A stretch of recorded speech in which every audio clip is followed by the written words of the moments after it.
Hi everyone, Byron Martin here at Logis Greenhouses, and we are in the midst of spring. And many of the plants that we grow that are seasonal are coming through their winter resting period and coming into their spring bloom. And one of them is our orchid cactus. So these are better known as epiphyllums. They're jungle cactus, and they're actually epiphyllum relating to epiphytes, so they're tree dwellers. And that is key to how we grow them and how we manage them for flowers. As you can see here, we have quite a few colors of them. They come in yellows, obviously. We have pinks. There's some very brilliant red tones, orangey red tones. There's whites, and there's many with flares in them. This is an old variety of ours. We have no name for it. It was, for over many years it was just called pink, but you can see how the flares have come out into it through the hybridization.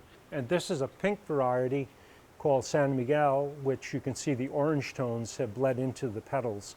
Very beautiful. And then this is Vista Sun, which is a very large yellow.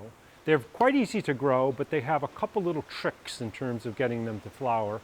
And one is to be able to put them into a period of stress. So in the jungles, they have moist, warm summers, and then the temperatures cool down. Usually the sky's clear, and the temperatures drop, and they go through dryness. And those two things are what actually bring these into flower. So what we'll do is in November, we'll stop watering them completely, and we'll put them into a cool greenhouse. And cool means 60, a little below 60. It can go down even into the 30s if necessary.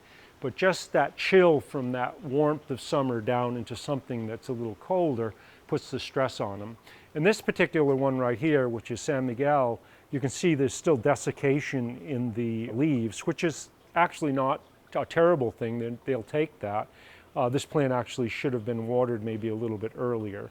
And what we'll do is we'll put them in that cold, we'll put them in that dryness, and then we'll wait until we begin to see bud formation. And here's a stem up here that you can see all the buds beginning on it, and they start out in the notches of these leaves as little bumps, and then you'll start to see them swell.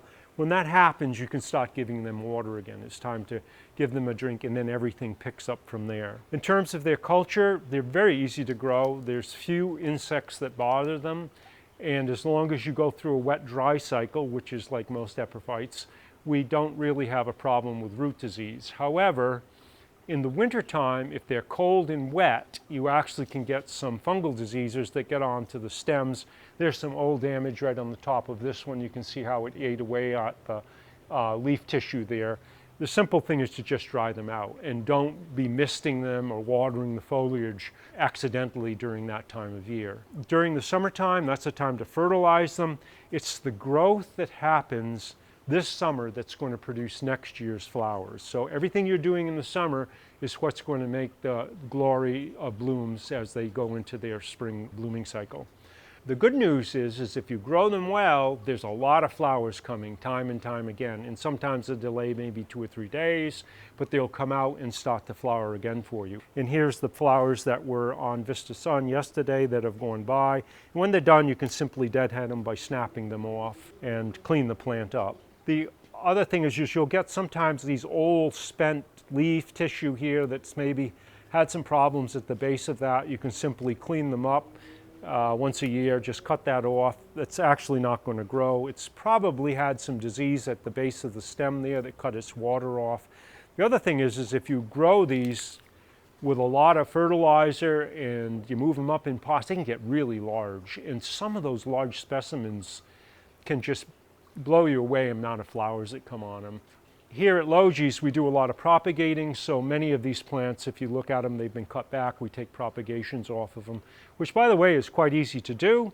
It's simply you take a leaf and you cut it into chunks. Just go down, chop it up into pieces like that, stick it into a pot with some soil in it, usually a mix that's fairly well drained, some drainage of sand or perlite, and simply just let it root. And it takes off, and then a new shoot comes out, and before you know it, you have more plants than you know what to do with. So if you're looking for a plant that can withstand dryness, you don't need to pay attention to it in the wintertime when it is so dry, and you have a cool spot and some fairly good light, Epiphyllums are really great plants to grow. If you'd like more information, visit us at logis.com.